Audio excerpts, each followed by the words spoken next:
don't have any studies like this in the West Kootenays, but this one is from the SBS up around Quesnel. And they looked at how often fires occurred on the landscape. You know, the lower bar there on the left shows that by color code how often fires showed up in that, you know, distinct polygon. So the dark green polygons are areas that, you know, over the course of that study, over 200, 300 years, only burnt once or didn't burn at all. But the areas of red to yellow colors, they reburned 2 or 3 times. So based on that research, we can see that, well, if we're looking to maintain old forest for habitat and fisheries and things like that, maybe those sites that didn't burn over that 300-year period are the best places for it. Places that burnt repeatedly, as Paul mentioned, that's not a place to put an ogma, because that's where fire wants to go. It's you know, every time a fire hits that landscape, it's likely going to go to that spot for certain reasons. So it gives us an idea of spatially where do we want to put different features on the landscape. So in this discussion around resilience, so what would a resilient landscape look like and what forest products would be available if we make this big shift to changing how we do business? Research suggests that upwards of 40% of the landscape needs to be maintained in low flammability forest conditions, as Paul mentioned. These need to be those fetches, those places that, you know, basically are barriers to fire flow. And a lot of those are not going to be forest. We should be using frequently fired sites as containers for fire. We want to steer fire into these areas and maintain grass, herb, shrub, or convert them to deciduous.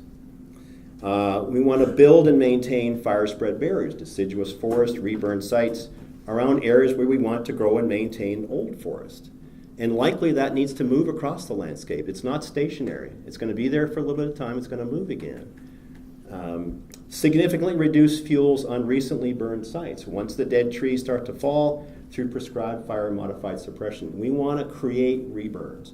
We don't want to recreate them during high severity seasons. We want to recreate them through prescribed fire and modified suppression. Additionally, landscape of the future is not likely to produce or support much old forest. And what old forest that is produced will be transient and best focused on providing wildlife, fisheries, habitat, etc.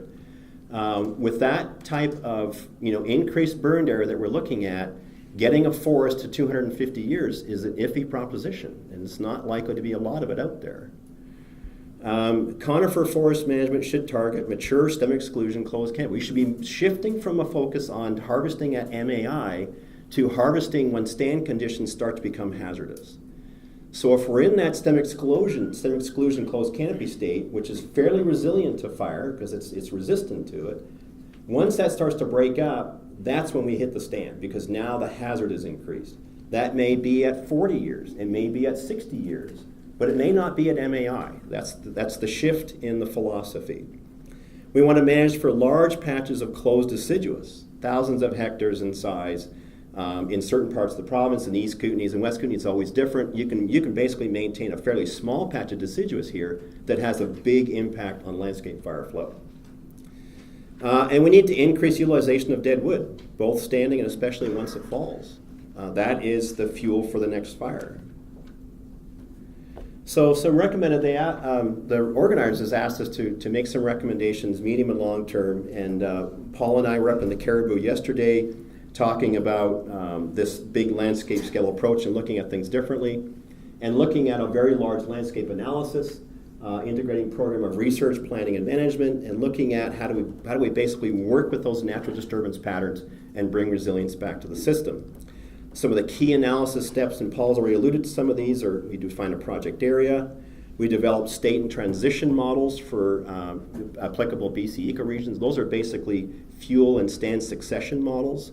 The ones that we've developed for some of our projects, we actually have fuel beds associated with each pathway in each state, and we can model carbon and emissions and various things through fire effects. We need to do the photo interpretation work, and then all that feeds into landscape fire simulation models. We develop scenarios and we fire the landscape, and we see what's the proportion of different potential vegetation types, what's the proportion of different stand types. Do we have a lot of old forest, or do we have a whole lot of stand initiation in young forest? And we need to evaluate our landscape treatment and disturbance scenarios, things like percolation thresholds. So basically, how many barriers do we need to have on the landscape to actually bring fire size back to something within what's acceptable under future range of variation? In that work that was done in the SBS and the Caribou, that historic fire size was about 1,600 hectares. Well, we can't say that in the Caribou that the average fire size is now 1,600 hectares. It's several 100,000 hectares or several tens of thousands of hectares. So part of that effort is if we start populating that landscape with things like big patches of aspen or reburns, how many and what pattern do we have to start to bring fire size back to something that's manageable and reasonable? And that's part of contagion theory or percolation threshold. Carbon dynamics are a huge part of that, and it's been a big part of the discussion here. And so if we do more work through prescribed fire and fuels management that enables forests to be more resilient, is that a better carbon process than stopping prescribed burning and planting millions and millions of trees? I would suggest that the former is the better process. And looking at our landscape treatment scenarios from the perspective of providing multiple natural resource commodities and societal commodities. Things like wildlife habitat. If we start doing that simulation modeling analysis, do we get enough old forest for fisher and marten habitat? In the Caribou, it's mountain caribou habitat. In Washington State, it's Canada lynx. In western Montana, it's Canada lynx. We can do that type of analysis and simulation and find out under different management scenarios how much of that do we actually get. What's the flow of fiber? Is our flow of fiber burnt wood? Or is it, the odd saw timber, now and then? And how much can be, potential for bioenergy and biomass? And part of that discussion and circumspection was we haven't done much research in this province for quite a long time. There's been a fair bit of good research done in the States, but even that program is under attack now. We need to be doing things informed by good, solid science. And some of the things that are coming to the forefront on how we need to manage these landscapes are things like reburn research. How long do burn and reburn sites function as barriers to fire spread? We don't know that. Some places, like I said, 5 years, some places 15 years. But how fast are sites regrowing? How fast is that patch on the landscape going to impede fire flow? And you talk to some of the old fire dogs, and they see, a young patch in a watershed, and the fire hits, and goes, well, it's not going to reburn. Well, why? Well, if it's full of fuel and it's a regen patch, it's still going to burn. But if it's full of regen and it's on a reburn site, chances are it's not going to. And I'm sure a lot of you have seen that picture from 2014 of a completely blackened landscape, and there's this postage stamp square plantation in the middle of it, and that's because when they logged it, they burned it and planted it. And the only thing left alive on that landscape is that patch, and it's because it doesn't have any surface fuels. But we need to do that research. We don't know a lot of these key questions that are going to help us develop resilience at the landscape scale. Silviculture and fire research. Under what conditions, height, density, surface fuel load, can managers safely and effectively underburn plantations of our more fire-tolerant species like western large ponderosa pine and Douglas fir? Lots of fantastic fire and silviculture research was done in the 1970s in the U.S. Northwest, Rocky Mountain states, and some in BC as well. We do seed tree cuts, shelterwood cuts, clear cut. We burn them, we plant them. That was the extent of the research. But somehow, what happens over the 90 years that plantation is supposed to survive? We don't know how we can do intermediate rotation hazard mitigation treatments or hazard reduction treatments to provide resilience to those stands. They've got it great for longleaf pine in the southeast, but we can't really import that research because it's not applicable. We need to find out how we can make our plantations and our new forests more resilient. We lost 130,000 hectares of plantations last year because they're not resilient. And finally, hardwood forest development. A big chunk of what can really help us on the landscape is aspen. Birch here is having real struggles, so aspen is a really good choice. How rapidly can managers grow closed, mature stands of aspen that basically function as fire breaks? How large do these patches need to be on different types of landscapes? A patch in the East Kootenays has to be much larger than a patch here in the West Kootenays. Conversely, a patch in the Caribou needs to be tens of thousands of hectares. We don't know that. We need to figure that out.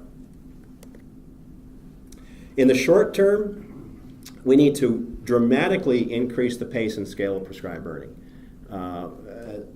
Paul has alluded to it in some of his talks, and it certainly showed up in the Arid Megafires talk if you haven't seen it. We have 20 years.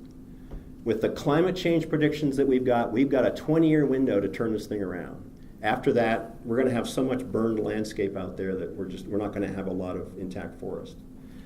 And a lot of that's going to come down to burning. We need to build burn programs and not burn projects. Right now, we apply to SWIPE and FES and others, and we get funding for a burn project. We need to fund burn programs, multi-year programs where we can basically develop 5 years worth of plans, find our windows. We need to basically build teams comprising BC Wildfire Service zone staff, municipal fire people, consultants, contractors. No one person, no one agency can do this. This has to be a collaborative effort. We're right now developing burn bosses in the southeast, looking at Cranbrook, Kimberley Fire Department, Acom First Nations, and we're training them using myself and BC Wildfire Service staff. We need capacity. We had 4 burns on the books this spring. We got 1 off because we don't have contractors, we don't have burn bosses. So we're in a real deficit on that. Here in this landscape, designing vertical treatment units, something like what Stefan and Tom have been doing over in the Slocan, from valley bottom right up to the ridge. Nice vertical breaks and fuels across the landscape. And that's what the pattern used to be. When you go out in the hallway and you look at those old historic photographs, tree density is highest at the base of the slope, and there's none above it. And that's what fire does. It thins as it goes up the slope. So you need to do the exact same thing on these landscapes. We need to dramatically improve biomass utilization on treatment sites. When we do our burns, we want to be burning on fine fuels as much as we can and limit our emissions. So better utilization will enable us to do that, and it'll get us a better social license with the public. If we're puking out way too much smoke because we got poor utilization in our burn units, we're going to pay for it. But if we can have much higher utilization so that all we're burning is fine fuels, a narrow burn window, 2 days the smoke is gone, we're going to be just golden. Give high priority to treating high hazard stands over high value stands. As I mentioned earlier, we're not managing to MAI, we're managing to hazard. We need to target our silviculture treatments on hazard. And finally, begin the process of exploiting knowledge gaps through applied research. We need to get back to doing good, solid applied research in this province. And I think I've spoken enough.